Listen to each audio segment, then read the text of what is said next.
আমার পিছনে যে জায়গাটা দেখতে পাচ্ছ এটা কোপানো আছে। এই জায়গাটা আমি প্রতি বছর লঙ্কার দানা, বেগুন দানা, টমেটোর দানা এগুলো ফেলে থাকি বা চারা তৈরি করে থাকি। কিন্তু এবছর এখনো আমি দানা ফেলতে পারিনি। তার কারণ আগের বছর আমি দানা ফেলেছিলাম শ্রাবণ মাসের 20 তারিখ, আর এবছর 26 তারিখ হয়ে গেল, এখন আমি দানাই ফেলতে পারিনি। তার কারণ এবছর এত পরিমাণে বৃষ্টি হচ্ছে যে এই যে কাগজটা দেখতে পাচ্ছ এখানে দেওয়া আছে, এই কাগজটা চাপা দেওয়া ছিল মাটির উপরে যাতে বৃষ্টিটা ওর উপর থেকে কেটে যায়। কিন্তু কাগজ চাপা দেওয়া সত্ত্বেও যেহেতু আমি এটা পাড়ের উপর ফেলছি, পাড়ের এদিকে ড্রেন আছে, এদিকে জমি, এই দুদিকে জল এত পরিমাণে বেড়ে যাচ্ছে, পাড়ের গালা পর্যন্ত উঠে যাচ্ছে যে মাটিটা রোষে আছে। আর রোষা মাটিতে তোমরা জানো দানা ফেলা যাবে না যতক্ষণ না মাটিটা ভালোভাবে না শুকাবে। সেজন্য আমি একটু রোদের অপেক্ষা করছিলাম, এবং 2 দিন করে রোদ হয়, আবার 3 দিন করে বৃষ্টি হয়, এরকমই হচ্ছে। আবার কোনো সময় 4 দিন টানা বৃষ্টি হচ্ছে, আবার 1 দিন রোদ হচ্ছে। সেজন্য আজকে একটু রোদ হচ্ছে, আমি যখন রোদ হচ্ছে তখনই আমি কাগজটা খুলে দিচ্ছি, দিয়ে শুকিয়ে নিচ্ছি মাটিটা। আবার যখন বৃষ্টি আসার সম্ভাবনা হচ্ছে আমি কাগজটা আবার চাপা দিচ্ছি। এইভাবে যে কোনো প্রকার মাটিটা আমি শুকিয়ে নিয়ে দানা ফেলার চেষ্টা করছি। তো আমি কিভাবে কি মাটিটা তৈরি করব এবং কি কি দিয়ে তৈরি করব দানাটা ফেলার জন্য, দানাটা কিভাবে ফেলবো সেটা সবকিছু তোমাদের দেখাবো। তো তোমরা ভিডিওটা দেখতে থাকো। এবং ভিডিও শুরু করার আগে বলবো যে তোমরা যারা লঙ্কা, বেগুন, টমেটো যারা চাষ করবে বা দানা যারা ফেলতে চাইছো, তোমরা চাইবে একটু আগে ফেলার জন্য। কারণ তোমরা জানো যারা একটু আগে থেকে যারা সবজিটা তুলতে পারে তারা একটু বাজারে দাম পায়, আর মাঝামাঝি পর্যায়ে যারা তোলে তাদের তো কান্নাকাটি বেঁধে যায় বাজারে। সবজি যার দাম হয় মাঝ পর্যায়ে তুললে। তো সেজন্য তোমাদের বলবো তোমরা চারা ফেলবে একটু আগে থেকে ফেলবে। আর আমি এখানে লঙ্কার বেগুন দানাটাই ফেলবো এবছর, টমেটো আমি চাষ করবো না, টমেটোর দানাটা আমি ফেলবো না। কিন্তু আমি মাটিটা এমন ভাবে রেডি করবো লঙ্কা বেগুন দানা ফেলা যাবে, তার সাথে টমেটোর দানাটাও ফেলা যাবে। তো তোমরা ভিডিওটা প্রথমে দানাটাকে 24 ঘন্টা ভিজিয়ে নিতে হবে।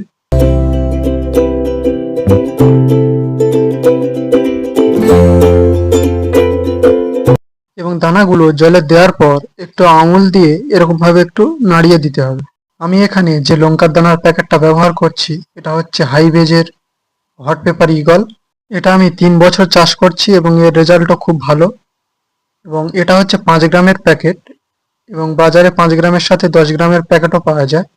এবং 5 গ্রাম প্যাকেটের দাম তোমরা 330 থেকে 350 টাকার মধ্যে পেয়ে যাবে।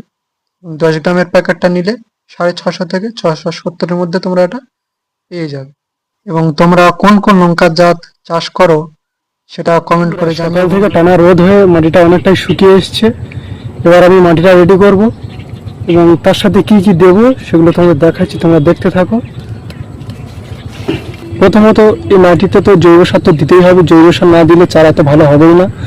প্রথমত জৈব সার, আর জৈব সার কি দেবো, এখানে আছে আমার ঘুঁটের গুঁড়ো, এই যে দেখতে পাচ্ছ ঘুঁটের গুঁড়ো। এটা শুধু আমি দেবো না, এর সাথে আমি ছত্রাকনাশক মেশাবো। কোন ছত্রাকনাশক মেশাবো সেটা তোমাদের দেখাই। এখানে যে ছত্রাকনাশকটা দেখতে পাচ্ছ এটা হচ্ছে লিভিক্স অ্যাগ্রো কেমিক্যাল প্রাইভেট লিমিটেডের প্যান্থার টিভি। এর কম্পোজিশন হচ্ছে বা টেকনিক্যাল কন্টেন্ট হচ্ছে টাইকোডার্মা ভিরিডি 1.5% WP। এটা হচ্ছে টাইকোডার্মা ভিরিডি, এটার সাথে মেশাবো। এটা হচ্ছে একটা জৈব ছত্রাকনাশক। তো এটার সাথে মিশিয়ে আমি মাটিতে ছড়িয়ে দিয়ে মাটির সাথে মিশিয়ে দেবো। কিন্তু যদি তোমরা এটা দাও তাহলে কিন্তু তোমরা ওই রাসায়নিক ছত্রাকনাশক এর সাথে দেওয়া যাবে না। হয় জৈব ছত্রাকনাশক, এটা টাইকোডার্মা ভিরিডি, এটা জৈব ছত্রাকনাশক, এটা দিতে পারো। আর রাসায়নিক ছত্রাকনাশক যেমন সাপ, স্প্রিন্ট এগুলো দিতে পারো।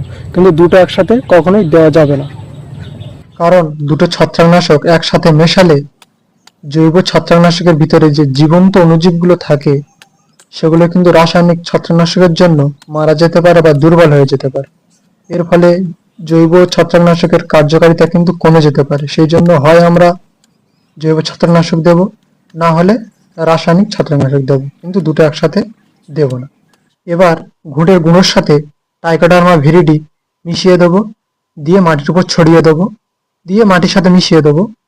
কিন্তু এখানে একটা বিষয় হচ্ছে আমরা শুধুমাত্র ঘুঁটের গুঁড়োই ব্যবহার করব, কিন্তু ভুলেও কাঁচা গোবর বা আধপচা গোবর এখানে ব্যবহার করব না। কারণ এটা যদি ব্যবহার করি চারা বেরোনোর পরেই তো মারা যাবে, এবং তার সাথে কিন্তু পোকামাকড়ের আক্রমণও কিন্তু বেড়ে যাবে কাঁচা গোবরের জন্য। তো শুধুমাত্র এখানে ঘুঁটের গুঁড়োই ব্যবহার করব। এবং জৈব সার হিসাবে ঘুঁটের গুঁড়ো ছাড়াও আমরা পোলট্রির যে লট বা পোলট্রির পায়খানা বলে যেটাকে, সেটাও ব্যবহার করতে পারি। তবে অবশ্যই কাঁচা নয়, কোনো প্রকারে কাঁচা নয়। 1.5 থেকে 2 বছর বর্ষা খাওয়া পুরনো পচা পোলট্রির লট কিন্তু আমরা এখানে ব্যবহার করতে পারি। তাছাড়াও আমরা জৈব ভার্মি কম্পোস্ট এখানে মেশাতে পারি জৈব সার হিসাবে। এখানে আর একটা গুরুত্বপূর্ণ বিষয় হচ্ছে যে এই মাটির সাথে আমরা কোনো রাসায়নিক সার মেশাবো কিনা। এখানে কোনো প্রকার রাসায়নিক সার মেশানো যাবে না, শুধুমাত্র এসএসপি বা সিঙ্গেল সুপার ফসফেট ছাড়া। এবং বাজারে 2 ধরনের ফসফেট পাওয়া যায়, একটা হচ্ছে দানা ফসফেট আর একটা হচ্ছে গুঁড়ো ফসফেট। এর মধ্যে গুঁড়ো ফসফেটটাই এখানে দেওয়া ভালো, কারণ গুঁড়ো ফসফেটটা মাটির সাথে ভালোভাবে মিশে যায়। আর দানা ফসফেটটা অতটাও ভালোভাবে মাটির সাথে মেশে না, কারণ ওটা গোটা গোটা থাকে তো। এবং সেই জন্য আমি বলবো তোমরা এখানে কোনো রকম রাসায়নিক সার দেবে না, শুধুমাত্র গুঁড়ো ফসফেট ছাড়া। এখানে জৈব সার, ছত্রাকনাশক, গুঁড়ো ফসফেট এগুলো দিয়ে ভালো করে মাটিটাকে একবার কুপিয়ে নিতে হবে। নেওয়ার পর পার্সি দিয়ে ভালো করে সমান করে লেভেল করে দিতে হবে মাটিটা, যাতে কোথাও উঁচু বা নিচু না থাকে। এবং দেখতে পাচ্ছ কিভাবে আমি এখানে সমান করছি পার্সি দিয়ে। তোমরা এইভাবে ভালো করে সমান করে নেবে মাটিটাকে বেডের উপর থেকে। এবং তোমরা চেষ্টা করবে বেডটা যাতে সবসময় একটু উঁচুতে থাকে, বেডটা পুরো পাড়ের লেভেল সমান করবে না। বেডের উপরে পাড়ের কোল থেকে বেড যেন 4 আঙুল অন্তত উঁচু হয়। বন্ধুরা, এদিকে মাটি রেডি করছি, ওদিকে আবার বৃষ্টি আসছে, তো কিছুই করার নেই, এখনই কাগজটা চাপা দিতে হবে। কারণ মাটি কোনো প্রকারে এখানে ভিজানো যাবে না, কারণ খুব কষ্টে মাটিটা রেডি করতে হয়েছে। এখনই কাগজটা চাপা দিয়ে দেবো।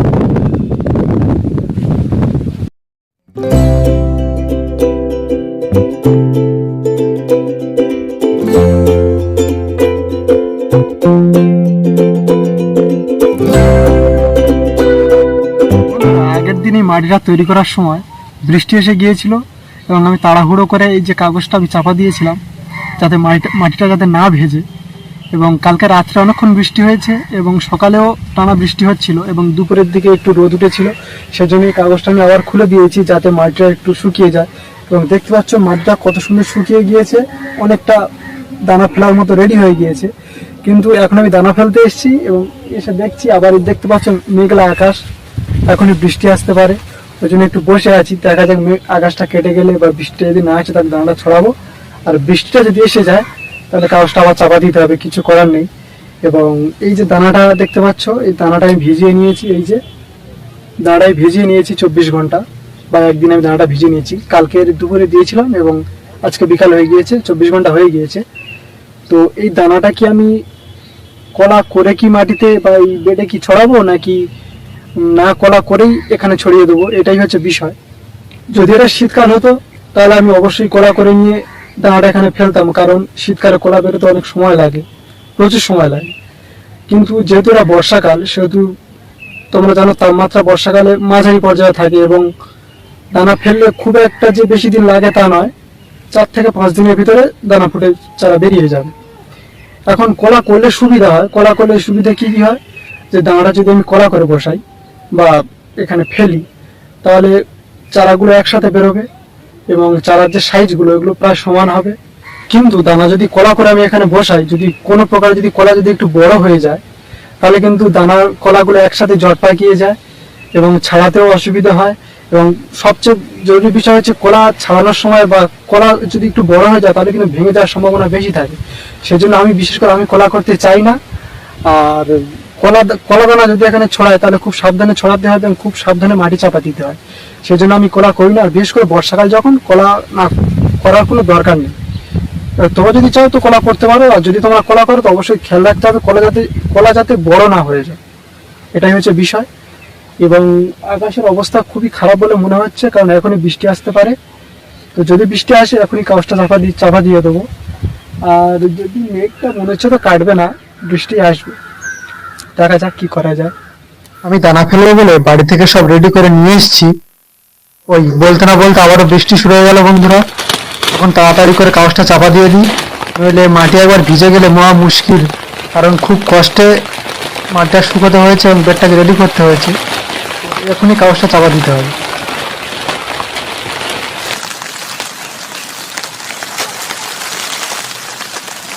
প্রতি বছর আমি লঙ্কার দানা ফেলার পরে বেডের উপরে কাগজটা ফিটিং করে দিই, যাতে ডাইরেক্ট বেডের উপর জলটা যাতে না পড়ে এবং চারাটা যাতে সুরক্ষিত থাকে।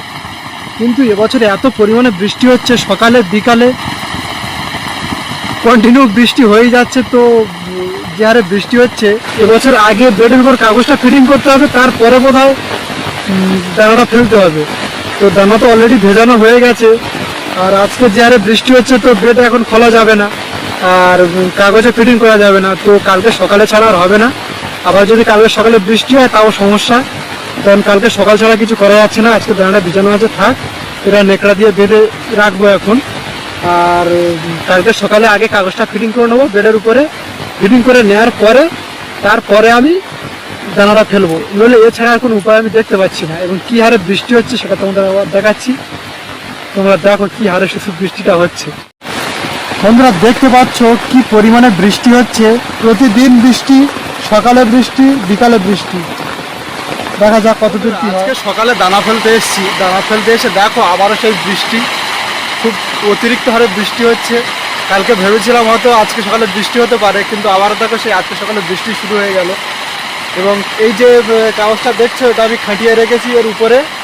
এটা আমি কালকে বিকালে বৃষ্টি থামার পরে সন্ধ্যে পর্যন্ত আমি এটা খাটিয়ে নিয়েছিলাম, কারণ আমি ভেবেছিলাম আকাশের অবস্থা খারাপ, যদি কোনো প্রকারে যদি আবার বৃষ্টি আসে তাহলে কিন্তু খুব মুশকিল, পরের দিন আর খাটাতে পারবো না। আর আজকে সকাল থেকেই বৃষ্টি শুরু হয়ে গিয়েছে, জন্য এটা আমি কালকে সন্ধ্যে পর্যন্ত খাটিয়ে রেখেছিলাম কাগজটা। আমি কীভাবে খাটিয়েছি তোমাদের দেখাই। এটা সাইড থেকে,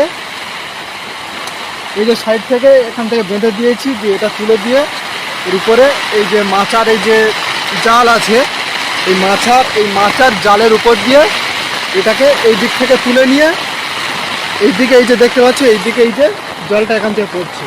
এবং আমি প্রতি বছর এইভাবে আমি কাগজ দিয়ে বেডটাকে আমি ঢেকে দিই না। প্রতি বছর আমি এই যে উল্টো ইউ আকৃতির যে প্যাটার্নটা হয়, সেই ইউ আকৃতির প্যাটার্নে আমি চারার বেডটাকে ঢেকে দিই। কিন্তু এবছর ওইভাবে করলে তো আমি দানাও ফেলতে পারবো না। আর যে হারে বৃষ্টি হচ্ছে, তো আগে থেকে না ঢেকে দিলে আমি দানাটা ফেলতে পারবো না। সেই জন্য এবছর আমি আগে উপর দিয়ে ছাউনিটা করে দিয়েছি, আর খুব একটা জল ভিতরে আসছে না। তো দানা ওদিকে ভেজানো আছে, আর বেশি দেরিও করা যাবে না। আর কালকে যেহেতু এটা ফিটিং করা ছিল, সেহেতু আজকে একটু সুবিধা হচ্ছে, জলটার ভিতরে একটা জল কিন্তু জমছে, এই জলটা জমতে দেওয়া যাবে না। এখান থেকে আমি কেটে দেবো, এই পাড়ের এই কোলে থেকে কেটে দেবো, তাহলে এখান থেকে জলটা ওই সাইডে বেরিয়ে যাবে। এখানে কোনো প্রকারের জল জমতে দেওয়া যাবে না। আর এদিকে ড্রেনের শোঁচা গাছে যে ড্রেনটা দেখতে পাচ্ছি, এখানে যে জলটা জমছে ওইদিকে কাটা আছে, ওই কাটা দিয়ে ওই সাইড দিয়ে জমিতে ওখানে জলটা বেরিয়ে যাবে, গেলে ওই জলটা এদিকে আসবে না। আর এমনিতেও এখানে দেখতে পাচ্ছ এখানে বাউন্ডারি করাই আছে, ওই পারে জলটা এদিকে আসবে না। বন্ধুরা, তোমরা যখন কোনো পাড়ের উপর বেড তৈরি করে চারা তৈরি করবে, তখন তোমরা পাড়ের এই যে কোলগুলো এখানে দেখতে পাচ্ছ, পা দিয়ে হাঁটতে হাঁটতে একটা নিচু ভাব এসে গিয়েছে বা একটা হাঁটার পথ তৈরি হয়ে গিয়েছে। এই সাইডটা আবার পাড়ের ওই কোলের ওই সাইডে কোনো প্রকারে দানা ফেলতে যাবে না। কেন দানা ফেলবে না? কারণ ওই সাইড দিয়ে হাঁটতে হবে, বা বৃষ্টি স্প্রে করতে গেলে তো সমস্যা।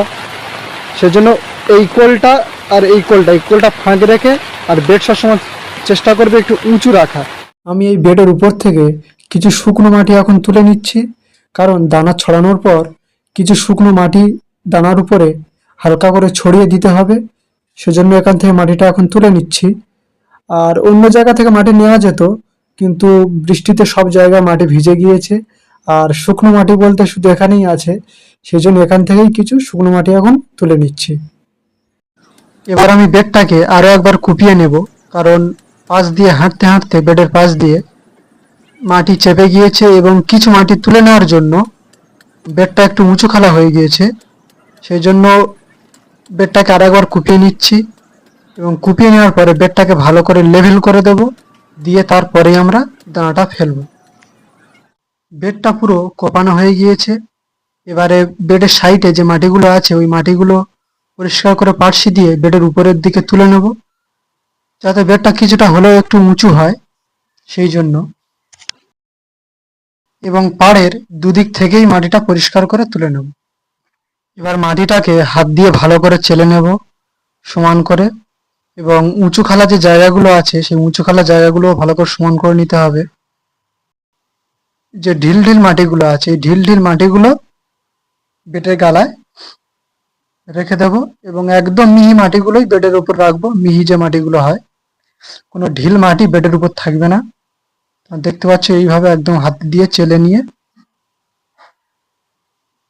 ঢিল মাটিগুলো বেডের গালায় আমরা রেখে দেবো।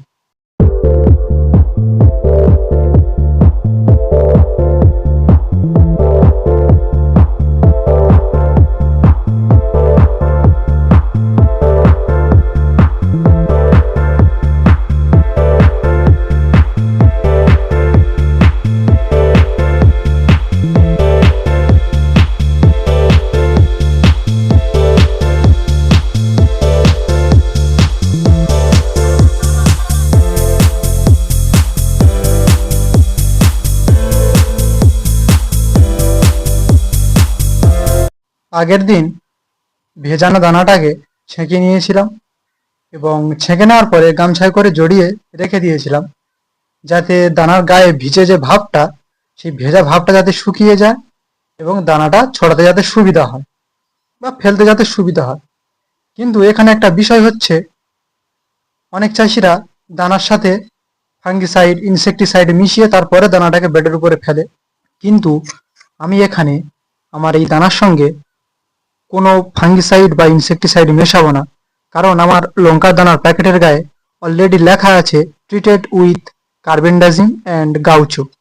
এখানে কার্বেন্ডাজিম হচ্ছে ছত্রাকনাশকের জন্য আর গাউচো হচ্ছে একটা ইনসেকটিসাইড পোকামাকড়ের জন্য। এবং যেহেতু কোম্পানি থেকে এটা লেখা আছে, সেহেতু দ্বিতীয়বার কোনো ফাঙ্গিসাইড বা ইনসেকটিসাইড আমি দানার সাথে মেশাবো না। তবে হ্যাঁ, যারা ঘরোয়া দানায় চারা তৈরি করে তারা অবশ্যই ফাঙ্গিসাইড এবং তার সাথে ইনসেকটিসাইড দানায় আলাদাভাবে মেশাতে পারে। এবার আসি দানা ফেলার বিষয়। বন্ধুরা, দানা এখানে দুভাবে ফেলা যায়। এক হচ্ছে বেডের উপর সুন্দরভাবে লাইন টানতে হবে, একটা লাইন থেকে আর একটা লাইনের মধ্যে কিছুটা গ্যাপ রাখতে হবে এবং তারপর ধরে ধরে একটা একটা করে দানা বসাতে হবে এবং তারপর কিছু ঝুরঝুরে শুকনো মাটি বেডের উপর ছড়িয়ে দিতে হবে এবং তারপর ঘুঁটের গুঁড়ো বা ভার্মি কম্পোস্ট তো দিতেই হবে। এবং এইভাবে দানা বসালে চারাগুলো লাইন ধরে সুন্দরভাবে বের হয়। কিন্তু এগুলো যারা অল্প দানা ফেলে তাদের জন্য ঠিক আছে, কিন্তু যারা বেশি পরিমাণে দানা ফেলে তাদের পক্ষে এভাবে দানা ফেলা কিন্তু সম্ভব নয়। সেজন্য তাদের দানা ফেলতে গেলে দানাগুলো ছড়িয়ে ফেলতে হবে এবং দানা ছড়ানোর নিয়ম হচ্ছে, দানাগুলো বেডের একটু উঁচু থেকে দানাগুলো ফেলতে হবে, কারণ বেডের কাছাকাছি থেকে দানা ছড়ালে দানাগুলো এক জায়গায় পড়তে পারে। সেই জন্য একটু উঁচু থেকে ফেললে দানাগুলো বেডের উপর ছড়িয়ে পড়বে। এবং এছাড়াও শুকনো ঝুরঝুরে মাটি বা বালির সাথেও দানা মিশিয়ে ছড়ানো যায় এবং দানা ছড়ানোর পর হালকা করে মাটি ছিটিয়ে দিতে হবে। এবার দানার উপর মাটি ছেটানোর পর স্প্রে মেশিন দিয়ে বেডটাকে একবার ভিজিয়ে দিতে হবে।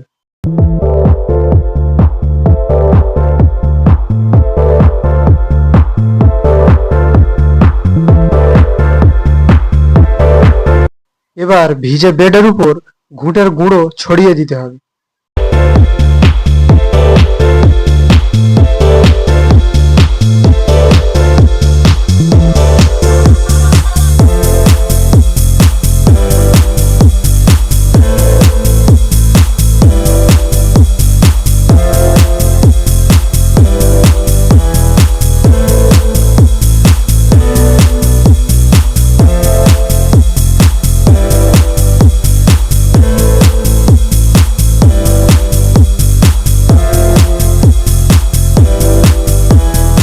আবার স্প্রে মেশিন দিয়ে চাপা দেওয়া ঘুঁটের গুঁড়োটাকে ভিজিয়ে দিতে হবে।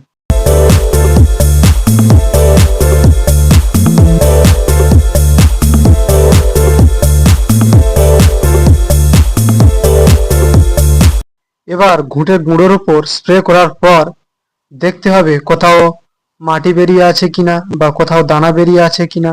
সেখানে ফাইনাল একবার ঘুঁটের গুঁড়ো আমরা দিয়ে দেব।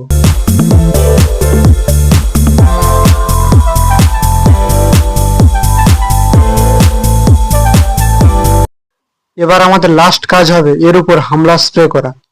এখানে আমার দানা ফেলা কমপ্লিট, তবে অবশ্য আমি শুধুমাত্র এখানে লঙ্কার দানাই ফেলেছি, বেগুন দানা ফেলতে পারিনি, কারণ বেগুন দানা ফেলার মতো জায়গা এখানে নেই এবং আমি যেভাবে বেডটা এখানে তৈরি করলাম, এইভাবে বেড তৈরি করে লঙ্কার দানার পাশাপাশি বেগুন দানা ও টমেটোর দানাও ফেলা যাবে। এবং চারা বেরোনোর পর প্রথম পরিচর্যা কি করা উচিত সে বিষয়ে আমি ভিডিও পরবর্তীকালে দেব।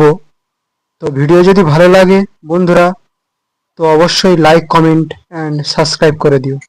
এবং আজকের ভিডিও এই পর্যন্তই।